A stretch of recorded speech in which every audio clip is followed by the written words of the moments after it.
Hello and welcome to George Goes Everywhere, the show where we explore a city and see as much of it as we can, all without spending more than $100. Don't mind me just taking a ride down the Seward Street slides here, but it's kind of appropriate that San Francisco has a slide built to the side of a hill, because if there's one thing San Francisco has, it's hills. Steep hills. It's really one of the most interesting topographies of any city I've ever seen, but walk with me, let's talk more. See, I don't want to just look at these hills, I want to experience them. So while I'm here, I'm going to be walking everywhere, up the hills, down the hills, wherever things take me. And I'm excited about this, but I guess it's easy for me to say now since I just started. Those could be famous last words. So when I told people I was making an episode here in San Francisco, a lot of people said, whoa, San Francisco, that's an expensive city. How are you going to do an episode there?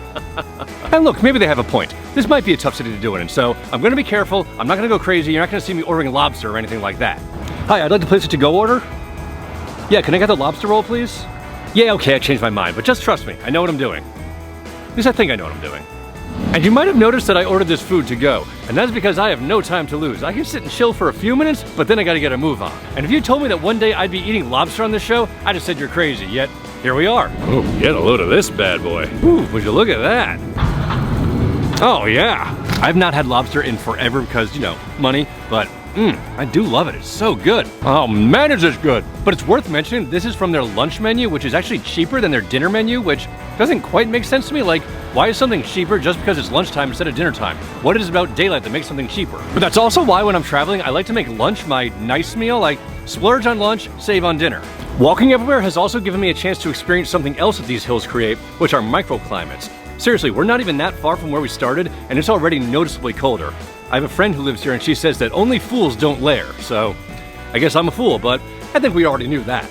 And when I think of San Francisco, I think of wine, since Napa Valley is so close. But this one's a little tricky because many wine bars take themselves a little too seriously for my liking. They kind of forget to have fun. Like, I've never heard of a dive wine bar, you know? I also don't really know anything about wine, which is why Decant SF behind me stuck out to me. See, they're a wine bar, but they're also big into educating and helping out clueless people like me. Yes, this place is way up my alley. There's no pretension, no snootiness. It's just good wine and people that are welcoming to people like me who don't know anything about wine. But anyway, it's happy hour, so I got their flight for 20 bucks, and it's worth mentioning that as with the lobster roll, this flight is cheaper just because it's happy hour. Seriously, the time of day makes it cheaper. Who needs the nighttime?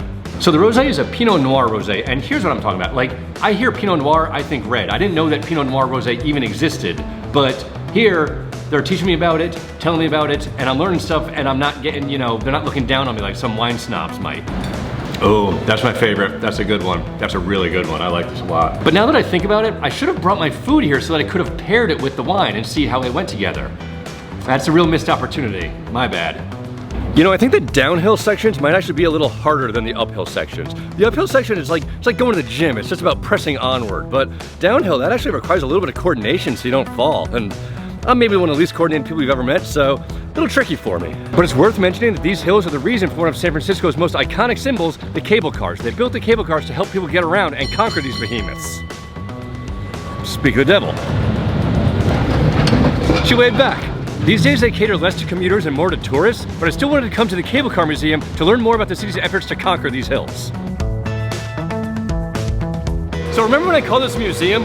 Well, I was only kind of half right, because not only is this a museum, but it's also a factory. All the machinery that actually pulls the cable cars is located right below us. This is amazing, but it's also a bit of a tease because we can't actually go anywhere near it. Something about safety and not wanting us to die. And if you've ever wondered why they're called cable cars, it's because they're pulled by cables. I am none too proud to admit that I just learned that. There's a part down here in the basement where you can see what they call the sheaths. It's where the cables are turned around so they can go back in the other direction. And I gotta admit, these do look pretty dangerous, so maybe there's something to not letting us wander around them. You know, coming here has really given me a newfound respect for the cable cars. It's kind of a shame that I'm walking this entire episode and can't actually ride one. I changed my mind.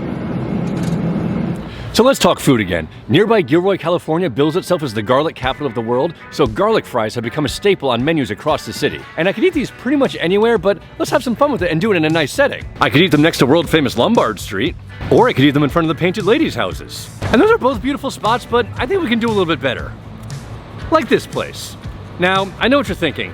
isn't this just a barren brick plaza? And well, yes it is, but there's more to it than that. See, San Francisco has something called privately owned public open spaces. Basically, they're public parks that are built in and around corporate buildings, and there are dozens of these around town. So why do these exist? Well, there's a rule that for every 50 square feet of office space you build, you have to create 1 square foot of public space. So if you want to develop a building, you got to build some publicly available space for guys like me to come and eat garlic fries.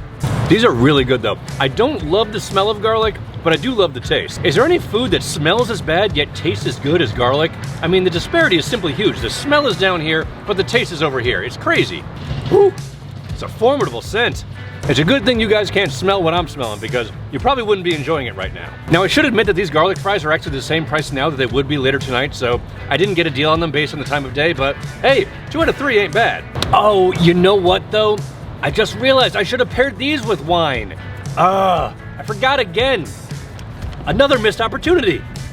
So we're in Chinatown now, which is one of the biggest Chinatowns in the world, and fun fact, it lays claim to being the birthplace of the fortune cookie. Now, admittedly, there's some competing origin stories here. It can get a little contentious actually, but we're in San Francisco, so the San Francisco origin story is the one we're going with. That's why I'm going to Golden Gate fortune cookies so I can see how they're made and get up close and personal with them. And look at this, when you come in, they give you a big flat unbent fortune cookie. And these have got to be the biggest fortune cookies I've ever seen. That's amazing, that's so cool. So each one of these machines can make 12 fortune cookies a minute. So over the course of an 8-hour day, that is 5,760 fortune cookies. And they got 3 machines, so do the math. And you can even write your own fortune and they'll put it in a cookie for you. I heart SF. Yeah, oh, okay. Ooh, hot. So I've seen how fortune cookies are made and I even snagged a bag of fresh ones, but remember how I missed out on pairing my food with wine earlier? Well, I think it's time to fix that.